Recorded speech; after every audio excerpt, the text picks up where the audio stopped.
दोस्तों, इस वीडियो में हम लोग देखेंगे जो हम लोग बीएनएस देख रहे थे, भारतीय न्याय संहिता, उसका जो चैप्टर नंबर 2 है या अध्याय 2 है उसको देख लेते हैं। अध्याय 1 हमने देख लिया है, उसमें परिभाषा और कुछ स्पष्टीकरण उसका हमने देखा था। ठीक है, तो अध्याय 2 में दंडों के विषय के बारे में जानकारी दी गई है कि दंड जो है किस तरह से दिए जाएंगे। तो पहले आईपीसी के अध्याय 3 की धारा, पहले जो था आईपीसी की जो अध्याय 3 है, इसकी धारा जो है 53 से लेके 75 में दंडों के विषय के बारे में जानकारी दी गई थी। तो दंड के बारे में जानकारी आईपीसी में 53 से लेकर 75 के बीच में आईपीसी की का अध्याय 3 में दी गई थी। ठीक है, इसमें अध्याय 2 में दिया गया है। उस तरह से आईपीसी के अध्याय 3 जो धारा है वो है 53 से लेके 75 के बीच में दी गई थी। ठीक है, तो चौथा में लिखा है दंड। तो दंड के बारे में उल्लेख किया गया है धारा 4 में। ठीक है, और इसमें जो है 6 प्रकार के दंडों की बात की गई। 6 प्रकार के दंड, 6 प्रकार के दंड की गई है। पहला है डेथ वाला, डेथ सेंटेंस। ठीक है, डेथ, मृत्यु दंड। ठीक है, मृत्यु दंड, आजीवन कारावास, आजीवन कारावास। ठीक है, कारावास यह 2 प्रकार का है, जिसमें कठोर कारावास और साधारण कारावास शामिल है। तो याद रखिएगा, इसमें एक जो है कठोर कड़ी से कड़ी सजा दी जाती है, ये जो है कठोर वाला है, और एक है साधारण। कठोर आजीवन कारावास का सजा जो सुनाई जाती है वो अलग होती है। उसमें कुछ काम जो है, जैसे बोल्डर तोड़ना और चीज़ें करना, कुछ काम करने के लिए किया जाता है, दिया जाता है, उसमें डेंजरस काम दिया जाता है करने के लिए। और साधारण कारावास में आपको साधारण काम दिए जाएंगे। संपत्ति की जो है जब्ती, तीसरा हो गया संपत्ति की जब्ती, जिसे कुर्की कहते हैं। संपत्ति की जब्ती या कुर्की। ठीक है, जुर्माना, नेक्स्ट है जुर्माना। तो 4 हो गया। 5वां जो है इसमें सामुदायिक सेवा। तो इसमें नया जो जोड़ा गया है बीएनएस में, सामुदायिक सेवा। सामुदायिक सेवा, कोई सामुदायिक सेवा कराई जाएगी दंड के रूप में आपके। ठीक है, तो मृत्यु दंड हो गया, आजीवन कारावास हो गया। कारावास में 2 प्रकार का है, जो कारावास में जो 2 प्रकार का, ये भी एक प्रकार ही था। कारावास जो है 2 प्रकार से दिया जा सकता है, कठोर कारावास या साधारण कारावास। फिर सामुदायिक सेवा, संपत्ति या कुर्की या जुर्माना, ये जो है दंड के प्रकार जो हैं दिए हुए हैं इसमें। अगला है धारा 5 में क्या दिया गया है भाई। तो धारा 5 में कह रहा है, धारा 5 में मृत्यु दंडादेश या आजीवन कारावास का लघुकरण। तो कम्युटेशन ऑफ सेंटेंस सुने होंगे आप, कि जो मृत्यु दंड है या आजीवन कारावास, उसको कम कर दिया जाए, उसको लघु कर दिया जाए या छोटा कर दिया जाए उसको।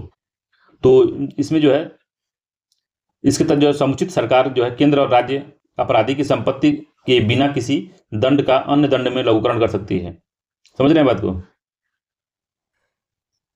तो इसमें जो राज्य सरकार और केंद्र सरकार है, वो अपराधी की सम्मति के बिना, अपराधी से बिना पूछे, अपराधी की सम्मति के बिना भी, संपत्ति मैंने बोल दिया था, संपत्ति नहीं सम्मति है, सम्मति के बिना दंड का अन्य दंड में लघुकरण कर सकता है। तो जैसे कि मृत्यु दंड है, उसको आजीवन कारावास कर सकता है, और कठोर कारावास को साधारण कारावास में बदल सकता है। ठीक है, सादा कारावास में उसको बदल सकता है। तो ये जो है लघुकरण वाला मामला है, धारा 5 में दी गई है। धारा 6 में दिया गया है। धारा 6 में क्या बात की गई है।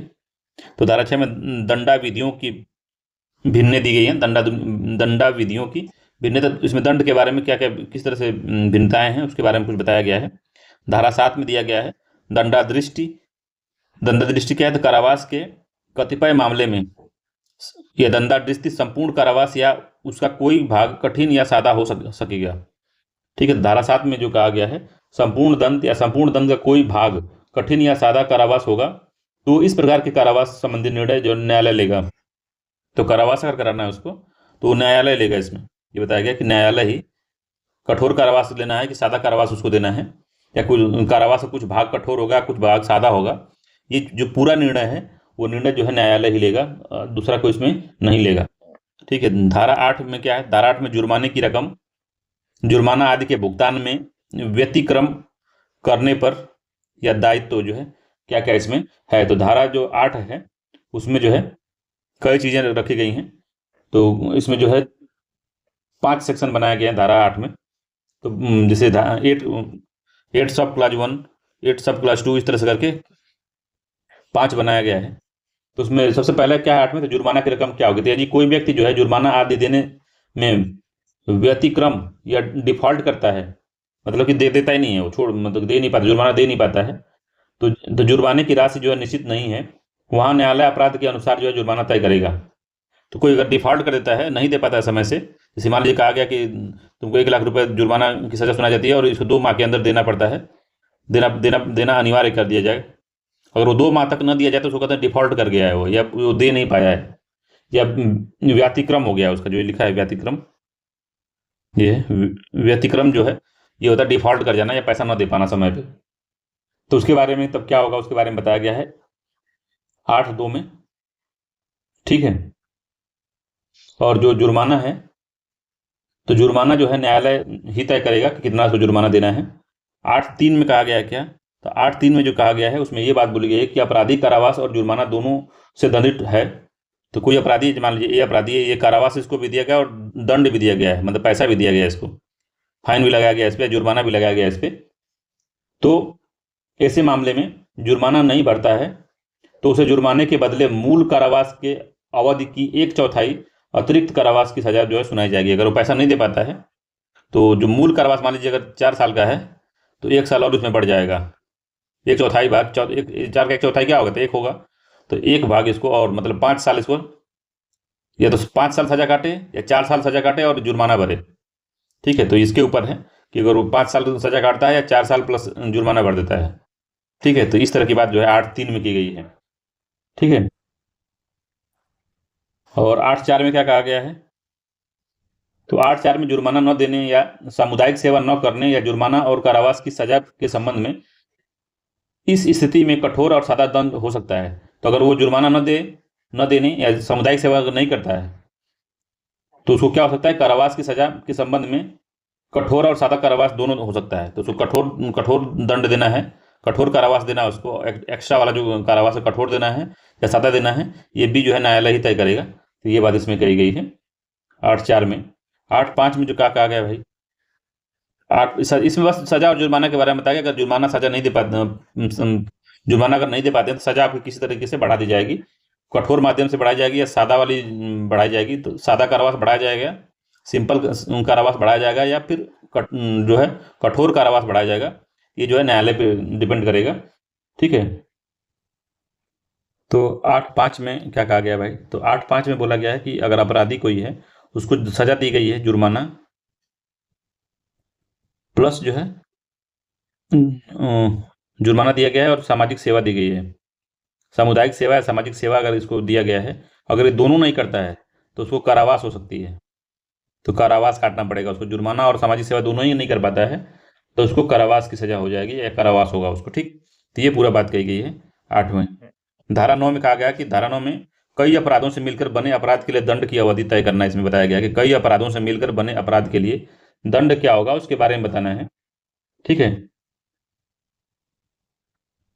जैसे इसमें कैसे समझेंगे, जैसे मान लीजिए कोई चोर है, वो किसी दुकान से बिस्किट चुराता है, ठीक है। तो पहले 1 पैकेट चुराता है, फिर उसके बाद दूसरा पैकेट चुराता है, फिर तीसरा पैकेट चुराता है, फिर चौथा पैकेट चुराता है। तो 4, 5 या 6, 10 जितना पैकेट चुराए, तो सजा उसको जो बिस्कुट के पैकेट के हिसाब से नहीं दी जाएगी। जो न्यायालय सजा देगी वो चोरी के मामले की सजा देगी, समझ रहे बात को। तो चोरी उसने किया है, इस पर देखिए, ये बिस्किट कितना पैकेट चुराया है इस पर ध्यान नहीं दिया जाएगा। तो वही इसमें कहा गया कई अपराधों से मिलकर बने अपराध के लिए दंड की अवधि जो है इसमें क्या होगी, तो वही जो बताया गया है आपको उतना ही होगी।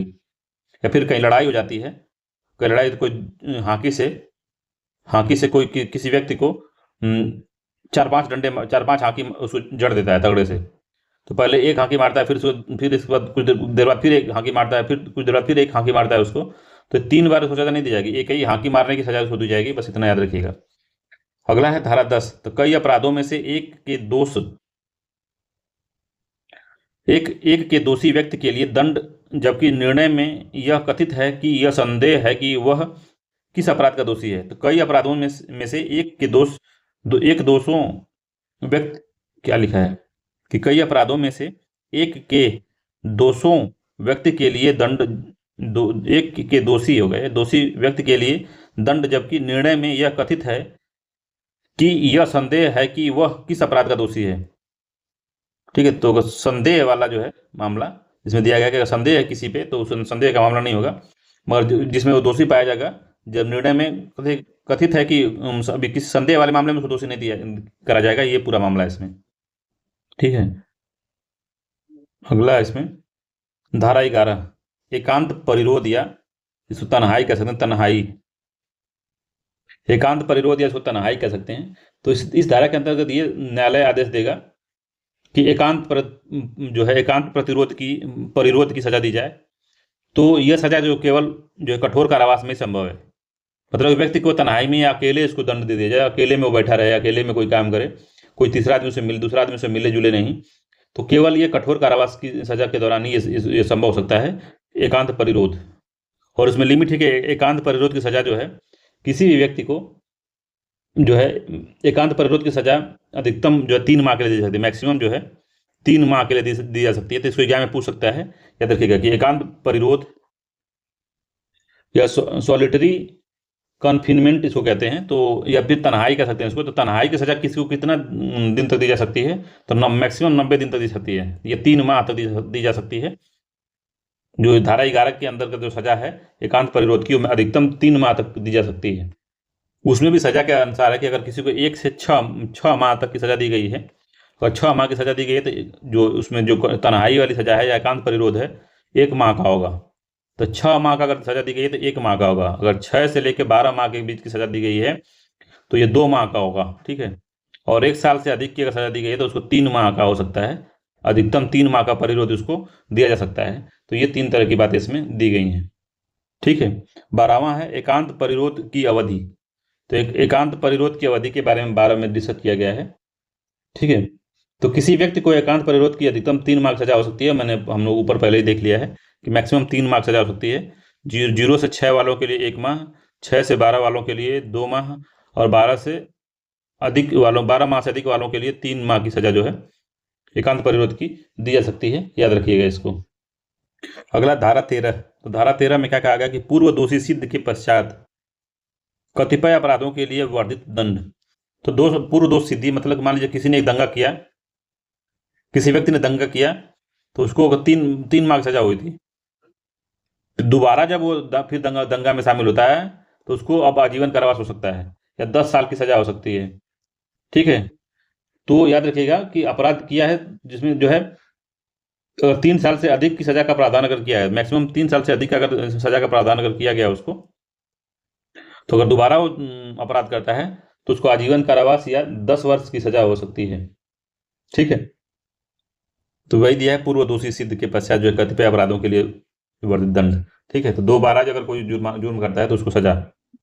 ठीक, तो 13 में जो ये वर्धित दंड जो दिया है, इसे कुल मिला कहने का मतलब यही है कि दोबारा या जो पश्चावर्ती जो अपराध है उसमें सजा में बढ़ोतरी होगी। तो इसमें जो अध्याय 10 है, इसमें BNS में जो अध्याय 10 है उसमें नकली जो करेंसी है, नोट है, नकली नोट प्लस जो सिक्का जो कोई जारी करता है, ये वाला मामला, और कोई जो प्रशासनिक जो शांति को भंग करता है, अध्याय 17 में है जो प्रशांति को भंग करता है, जो BNS का अध्याय 17 है उसमें जो है लोक शांति को जो भंग करता है, अगर इसमें किसी को सजा मिली है 3 माह से अधिक की सजा अगर उसको मिली है, ठीक, अगर दोबारा वो फिर से यही करता है 3 माह की सजा काटने के बाद दोबारा से फिर यही काम करता है तो उसको आजीवन कारावास और 10 वर्ष की सजा इसमें हो सकती है। ये धारा 13 में लिखा गया है। ठीक है, तो ये जो है अध्याय 2 के बारे में, अध्याय 2 हमारा हो गया। अब अध्याय 3 जो है साधारण अपवाद जो है इसके बारे में देखते हैं हम लोग। ठीक है,